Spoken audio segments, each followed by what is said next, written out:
예, 앞부분에 있어서 좀 가볍게 보셨다면은, 그렇다면은 하락 반전형의 기준에서도 조금 강조해서 보실 부분, 강조해서 생각하실 부분이 있습니다. 그 부분은 뭐 당연히 신뢰도 3개짜리 기준이 됐는데, 다시 한번 말씀드립니다. 똑같습니다. 상승 반전형과 하락 반전형의 경우는 똑같은 캔들의 모양을 가지고 뒤집어서 역전된 방향으로 해석만 해드리는 겁니다. 따라서 와 6개나 되는데 어떻게 다 이해하지? 이렇게 생각하지 마시고요. 차분하게 똑같은 것이기 때문에 상승 쪽을 놓고 보신다 할지라도 지금부터 보여드릴 하락 장악형과 그리고 석별형에 대해서도 조금 숙지를 해두시기 바랍니다. 그럼 자료화면 통해서 지금 보도록 하겠습니다. 상승 하락 잉태 확인형의 경우에는 캔들 3개에서 우리가 매매 구간을 설정을 했다고 한다면요. 지금 구간에서는 하락 장악형 2개짜리에서도 우리가 어떻게 할 수 있다? 정리할 수 있다. 혹은 파생 상품을 하시는 분들의 경우에는 매도를 하실 수 있다. 혹은 대차 거래하시는 분들도 역시 매도의 기준을 보실 수가 있겠죠. 하락 장악형의 경우 그 다음날 참고래일까지 이렇게 하락 추세를 확인을 해줬다라고 한다면 신뢰도는 월등히 높아집니다. 이럴 경우에는 뭐라 그럴까요? 뭐 베팅이라고 표현하면 좀 안 되겠죠. 그렇지만은 편입 구간에 놓여졌을 때, 그러니까 파생 상품 기준에서는 매도 구간에 놓여져 있는 가장 강력한 사인이라고, 매매 사인이라고 보실 수가 있겠고요. 그리고 물량을 가지고 계신 주식, 현물의 경우에도 정리하실 수 있는 마지막 또 기회를 드리는 거다. 이렇게 생각을 하시면 되겠습니다. 첫 번째 기준은 이거는 이제 거의 다 이해가 되셨죠? 윤정두 자료화면에는 무조건 5거래일에서 10거래일 이상 상승 혹은 하락이 나오는구나. 이렇게 생각하시면 됩니다. 왜? 또 한 번 강조드린다면요. 추세를 돌리는 거기 때문에 이러한 부분이 나와줘야 된다. 이렇게 말씀드리겠습니다. 두 번째 중요한 부분은요. 계속해서 똑같은 내용 강조드려요. 앞부분의 봉은 어떻게 된다고요? 오늘 복습했잖아요. 앞부분의 봉은 작으면 작을수록 좋답니다. 힘이 응축되면 응축될수록 좋다는 거고요. 두 번째 봉은 어떻게 된다고 말씀드렸죠? 크면 클수록 좋다. 크면 클수록 좋다. 앞에 부분을 완전히 감싸 안고 변동성이 확대되면서 도지도 방향성을 나타낸다 하면은 큰 봉도 어떻게 된다고 그랬습니까? 한 추세 구간에 있어서 큰 봉이 발생된다면 방향성이 바뀔 수 있다 이렇게 말씀드렸어요. 그래서 크면 클수록 신뢰도는 높아진다 이렇게 말씀드립니다. 어찌됐건 언제 그렇다면 공략을 해야 되느냐? 두 번째 보겠습니다. 어떻게 되어 있습니까? 1거래일에 종가를 하향 돌파했을 때, 1거래일에 종가를 하향 돌파했을 때, 이 부분에 있어서는 다시 설명을 드릴게요. 이게 사실상 죄송합니다만 종가 부분이라고 이해하시기보다는요. 몸통이라고 이해를 하셔야 되겠습니다. 몸통. 아시겠죠? 그래서 몸통 부분을 하향 돌파한다 말씀드렸는데 왜냐하면 여기서 여러분들이 잘 생각하셔야 돼요. 윤정두 자료만 갖고 나왔는데 틀렸어. 이 부분 틀렸어. 이걸 기억하셔야 된다. 왜? 여러분들도 윤정두도 이렇게 해서 자료화면을 저희 연구원들이 틀리게 적어주기도 하는데 여러분들께서도 이 부분을 무척이나 어려우실 수가 있다는 거예요. 이해를 못하시고 넘어가신다면. 왜? 사실상 여기서 몸통이 어떻게 형성되느냐. 시가와 종가가 있는데 시가, 종가 부분을 우리가 놓고 봤을 때 습관적으로 알아들어야 된다는 겁니다. 그래서 뭐 단어를 좀 틀린다 할지라도 이해를 하신다는 거죠. 다시 말씀드린다면 빨간색이기 때문에 시가가 여기입니다. 종가가 위고요. 그렇다면 이 내용은 완전히 잘못된 거예요. 그래서 정리를 하시게 된다면 여기서부터 밀려 내려갈 때, 그죠? 몸통 하단 부분을 깨고 내려갈 때가 1차적으로 정리하실 수 있는, 현물 기준으로만 말씀드릴게요. 정리하실 수 있는 구간이 된다. 그렇다면 2차적인 구간은 어디가 되겠습니까? 가장 저점 라인 부분까지도 밀고 내려간다면 이때는 미련을 버리시고 정리를 해야 된다. 두 번째 봉이 꼬리 달고 올라오면 어떻게 합니까? 꼬리 달고 올라온다면 다시 이 중단 라인에서 재편입을 하는 그러한 흐름을 가지고 간다 할지라도 현재 구간에서는 여기서부터 치고 올라왔는데 왜 정리를 못해요? 혹은 여기서부터 치고 올라올 때 못 사신 분들이 꼭 밀려 떨어질 때 어떻게 합니까? 저가 편입이라고 해서 달려드시는 분이 계세요. 절대 그러면 안 되겠죠. 그래서 일단은 몸통이라고 강조드렸습니다. 몸통 부분을 하향 돌파할 때 여러분들께서는 1차 매도 구간으로 설정을 하셔야 된다. 이렇게 말씀드리겠고요. 방금 말씀드린 내용이죠. 1거래일의 저점, 꼬리 부분까지도 하향 돌파할 땐 2차 마지노선입니다. 마지노선을 뚫고 내려갈 때는 여러분들 완전히 정리를 하셔야 됩니다. 그리고 신뢰도가 이제 더욱 높아지는 구간이 있죠. 3거래일에서 다행스럽게도 만약에 3거래일에서도 이렇게 캔들이 조그맣게 나와준다면은 상관이 없습니다. 근데 하락 추세에서는 음봉이 크게 발생이 될 수가 있어요. 왜? 상승 추세랑은 또 달라요. 왜? 차익 실현 욕구가 더 강해지기 때문이에요. 올라가는 종목에 대한 차익 실현입니다. 매수세보다는 차익 실현 욕구가 강해져서 음봉이 더 크게 발생될 수 있습니다. 이렇게 해서 돌려질 때는 어떻게 됩니까? 이렇게 해서 돌려지는 경우에 있어서는 눈치를 보기 때문에 아주 강력한 현재 바닥에서 놓여져 있기 때문에 쫓아가는 세력은 별로 없겠죠. 신규 매수세가 강하지는 않아요. 그래서 캔들이 작을 수 있는데 여기서는 하락 반전될 때는 굉장히 커질 수가 있습니다. 이 부분은 굉장히 중요해요. 똑같은 모양의 캔들이라 할지라도. 그래서 여러분들께서 이 3거래일에서 하락 마감됐을 때의 기준, 요 기준에서는 아까 여기서 2차적으로 마지노선 말씀드렸습니다만 이날 뭐 외출을 하셨던가 혹은 매매를 못하신 분들은 3거래일에서 하락이 시작되기 시작한다.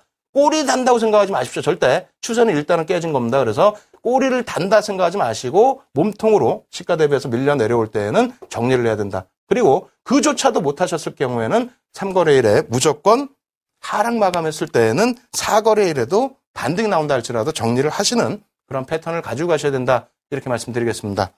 그래서 이 부분에 대해서 실전 차트 한번 놓고 보여드릴게요. H4입니다. H4. H4라고 했는데 뭐 저도 이제는 좀 종목이 하도 많으니까 가물가물해요. 어떤 회사였는지는 좀 까먹었습니다. 29만 1,500원에서부터 25만 6천원까지 13.87% 일봉이죠. 몇 거래일입니까? 7거래일, 8거래일 만에 올라왔는데 윗지점에서 안타깝게도 하락 장악형이 형성이 됐습니다. 이렇게 형성이 되면 사실 어디서 잘라야 돼요? 사실은 여기서 1차적으로 좀 잘라주셔야 되고 꼬리 조금뿐이 없죠. 2차적으로 마지노선 잡으셔야 되는데 대부분 그렇게 못하시죠. 저도 간혹 실수할 경우가 있습니다. 하루만 더 보자고.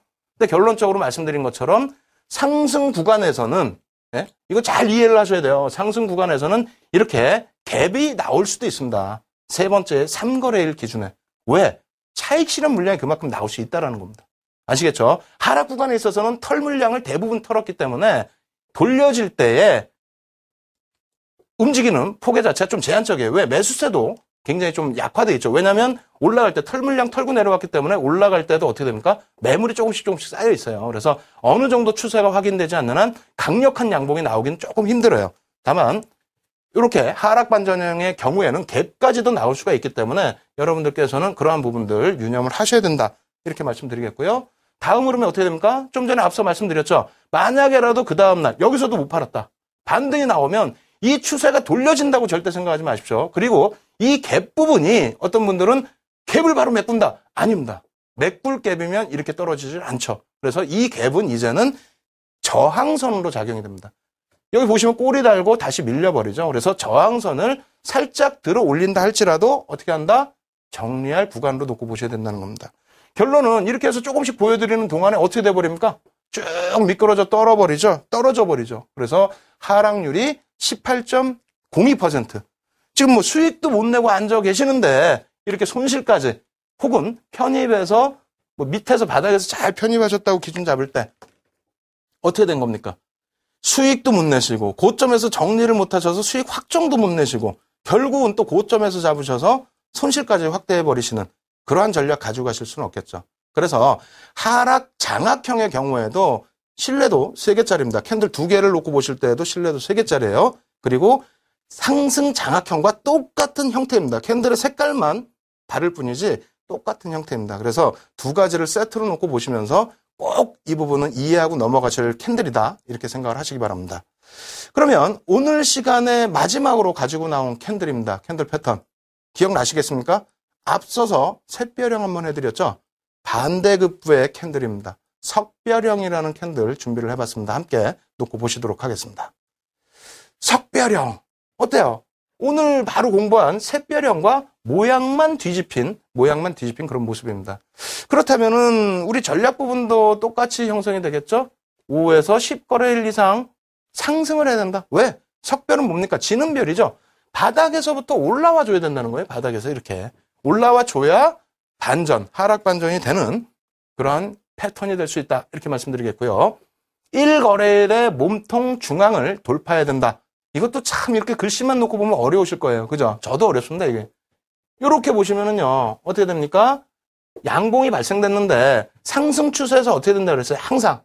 우리가 지난주까지 6차례에 걸쳐서 강의할 동안 기초를 그렇게 강조드렸던 이유가 이런 부분을 이해를 쉽게 하기 위해서입니다. 상승 구간에서 캔들이 쭉 발생되다가 이게 어떻게 된다? 크면 클수록 신뢰도가 높아진다 그랬잖아요. 갑자기 캔들이 커졌다는 거예요. 커졌는데 그 다음날 어떻게 됩니까? 뻗어가지를 못하고 이렇게 스타나 도지, 응집된 모습으로 나타났다는 겁니다. 이것이 만약에 횡보 추세이거나 하락 추세일 때 뭐 양봉이 좀 크게 발생되거나 꼬리 달린 망치가 발생되거나 이렇다면 또 대화가 달라져요. 그런데 지금 어떻게 됐다고요? 5에서 10거래 이상 상승을 기준으로 잡고 있습니다. 그렇기 때문에 장대 양봉의 경우에는 어떻게 됩니까? 반전될 가능성이 높다. 근데 그것만 놓고 봐도 반전될 가능성이 높은데 항상 시장에 신호를 주는 도지 형상의 캔들까지 발생이 됐다. 그렇게 한 다음에 3거래일 어떻게 된다고요? 여기 써 있잖아요. 1거래일의 몸통의 중간 라인을 어떻게 하향 돌파하는 게 가장 중요한 겁니다. 하향 돌파하는 기준. 그래서 이 부분까지 놓고 보실 때에는 캔들 3개의 기준을 확정을 짓는 그러한 구간이 되겠고요. 실제 거래에서는 어떻게 된다고요? 이 중단 라인을 깨고 더 밀려 내려가는 경우도 있습니다만 그런 경우는 또 드물어요. 왜? 하락 추세의 초기 구간이기 때문에 많은 분들이 이 캔들을 이해를 못 하시고 계시기 때문에 막 물량이 나와서 쭉 내려가는 경우가 조금 드뭅니다. 그래서 이날은 매매가 조금 쉽지는 않을 거예요. 확인만 되고 물론 뭐 종가에 정리를 하실 수도 있겠지만은 드뭅니다. 4거래일 하락 시에 그죠? 그 다음날 돌릴 수도 있습니다. 돌릴 수도 있는데 떴다 이게 마감이 이렇게 됐다 그러면 거의 하락이에요. 그래서 4거래일 하락 시에 그래서 밑에서부터 개파락 나와서 돌리던가 그렇게 할지라도 전일 대비해서 어떻게 됩니까? 전일 대비해서 하락 수준이 나올 경우에는 일단은 정리 수순이 맞다. 그리고 1거래일의 몸통 중앙이 저항으로 작용이 된다 이렇게 말씀드릴 텐데 지우고 다시 기준점 설정을 해드리도록 하겠습니다. 바닥에서 기준 잡을 때는 어떻게 된다고요? 똑같이 뒤집어 놓은 그림이 되는데 바닥에선 매수 구간 설정이고요. 지금 경우에는 매도 구간 설정이 되겠죠. 1번 어떻게 됩니까? 첫 거래일의 양봉 기준에 그죠? 몸통의 중간 라인을 여기를 지지 라인으로 보셔야 된다는 거예요. 밑으로 내려갔을 때는 올라오면 이제 어떻게 됩니까? 저항이 되겠지만은 여기서는 이게 안 깨져야만 추세가 다시 간다는 겁니다. 근데 어떻게 됐어요? 깨지죠. 깨지면 매매가 좋으신 분들은 어떻게 됩니까? 이 깨지는 순간에 미련이 남으신다면 종가에서라도 정리를 좀 하시는 게 맞다. 이렇게 말씀을 드리는 거고요. 두 번째, 실질적으로 개인 투자자분들이 하실 수 있는 범위는 어떻다고요? 그 다음날 4거래일에서 이 끝장 라인에서 뭐 헤매고 있거나 혹은 하락 추세가 나오는 경우에는 무조건적으로 마지노선도 뭐 거의 없죠. 이런 라인 뭐 지지 라인을 보겠습니까? 아닙니다. 지지 라인은 분명히 여기라고 말씀드렸어요. 그래서 4거래일에 밀려 내려올 때는 무조건적으로 정리를 한다. 그리고 돌려질 때는 어떻게 한다고요? 돌려질 때도 미련 가지면 절대 안 된다. 1거래일에 몸통이 저항이 되기 때문에 저항을 뚫고 올라가는지를 확인을 하셔야 된다 말씀드리겠습니다. 그래서 이 부분에 있어서 뭐 설명이 어찌 보면 또 어려울 수가 있어요. 하지만 실전 차트 놓고 보시면 일부 이해되실 겁니다. 그래서 실전 차트에서 얼마나 우리가 손절을 못하게 됐을 경우에는 큰 또 손실로 확정이 되는지 한번 놓고 보시면서 설명을 드리겠습니다. 자, 실전 차트 준비를 했는데요. 이거 지워드릴게요. 지워드리게 되면 어떻게 됩니까? D사의 일봉 차트라고 나와 있습니다. 일봉 차트의 기준인데 뭐 상승 기준이 14.17% 상승을 했죠. 그죠? 근데 위에서 안타깝게 뭐가 발생됩니까? 석배령, 방금 배운 석배령. 이게 우리가 조금 널찍하게 보면은 여기가 어떻게 돼요? 몸통이 형성된 게 보이는데 지금 어떻게 돼요? 좀 옆으로 당겨놨더니 이것이 도지 형상으로 보이죠. 도지 형상으로 보였을 때는 어떻게 된다? 도지는 석별 십자형이라고 해서 신뢰도가 더 높아지는 겁니다. 어찌됐건 지금 기준에 정리할 수 있는 구간이 어딥니까? 여기에요. 여기인데 꼬리 달았다고 미련을 자꾸 두신단 말입니다. 아니라는 겁니다. 이날 이렇게 종가가 형성되면 이건 끝난 겁니다. 끝났다고 보시면 돼요. 뭐 예외가 있지 않습니까? 예외 있는 거는 예외 찾기가 더 힘들어요. 지금 이런 종목 찾기도 힘든데 거기에 예외까지 보신다? 절대 안 됩니다. 마지막 날 어떻게 됩니까? 도지인데 선생님 도지니까 방향성이 얼루틀지 아니라고요. 밑에서 생성된 도지 혹은 여기서 생성된 도지 이 방향성이 얼루틀지 모르는 거고 확정이 되게 되면 하락인 거지 여기서 또 방향성을 논하시면 안 된다는 겁니다. 그래서 결론은 어떻게 된다고요? 여기서라도 정리를 혹은 여기서부터 정리를 단행을 하셨어야 된다는 겁니다. 그러지 않고 난 다음에 어떻게 돼요? 찔끔찔끔 밀고 떨어지는 거예요. 예? 이날 그래도 그나마 또 정리하실 수 있는 꼬리를 달아주죠. 근데 결국은 정리를 못 하시고 이러다 보면은 여기서 어떻게 됩니까? 와, 선생님 기다리던 보람이 있습니다. 빨간색이 2개 나왔습니다. 뭐 망치형도 나오고요. 이거 장학형 혹시 아닌가요? 아닙니다. 절대 아니에요. 제가 뭐라 그랬어요? 최소 5에서 10 거래일 동안의 하락 추세인데 5에서 10 거래일이라 할지라도 망치가 뒤에 말씀드리겠습니다만 어설픈 구간에 형성이 되어 있는 거예요. 저점을 형성해야 되죠. 그래서 하락 추세를 돌리는 모습이 나와야 되는데 지금 저점입니까? 아니죠. 그럼 망치 아니라는 거예요. 두 번째, 상승 장악형입니다. 이것도 역시 마찬가지로 저점에서부터 밑에서 돌려야 되는데 어정쩡한 구간에 어떻게 됩니까? 캔들은 몸통 끌어안았는데 꼬리를 감싸 안지를 못했어요. 꼬리를 감싸 안아야죠, 이렇게. 그죠? 둘 다 아닌 겁니다. 어설프게 해석하시면 결과적으로는 어떻게 된다라고요? 한번 뒷결과물 보겠습니다. 15.27% 찔끔찔끔 밀릴 때 여기서 정리 못해서 추가적으로 이만큼의 손실을 더 보신다는 거예요. 이런 구간에서 혹시라도 잘 편입이 되셨다라고 한다면 수익이 아니라 여기서 정리하셨으면 그래도 일부라도 수익이죠. 그죠? 여기서 수익을 내시는 게 아니라 오히려 손실로 여러분들께서는 마무리를 졌다.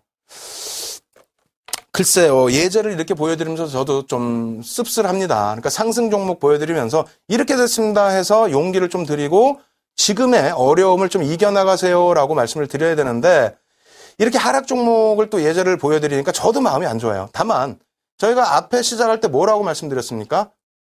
무지개를 보기 위해서는 지금의 비를 이겨내셔야 된다라고 말씀을 드렸습니다. 지금까지는 힘드셨어요. 힘드신 과정에서 희망도 없으셨을 수도 있습니다. 다만 지금부터는 어떻게 됩니까?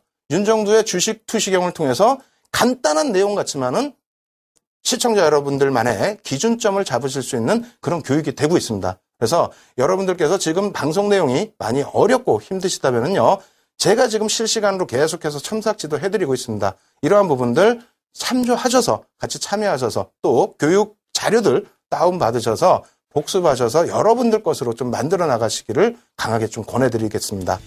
오늘도 이렇게 해서 준비한 모든 자료 내용 다 보여드렸고요. 제가 가지고 있는 저만의 노하우를 좀 전해드렸습니다. 다만 너무 쉬운 거 아니냐 혹은 조금 어렵습니다 하시는 분들 계실 텐데 한 템포 조금 쉬어가실 수 있는 시간 갖고요. 프로그램 끝나면 한 번쯤 생각을 해보시기 바랍니다. 내가 지금까지 어떻게 투자해 왔는지,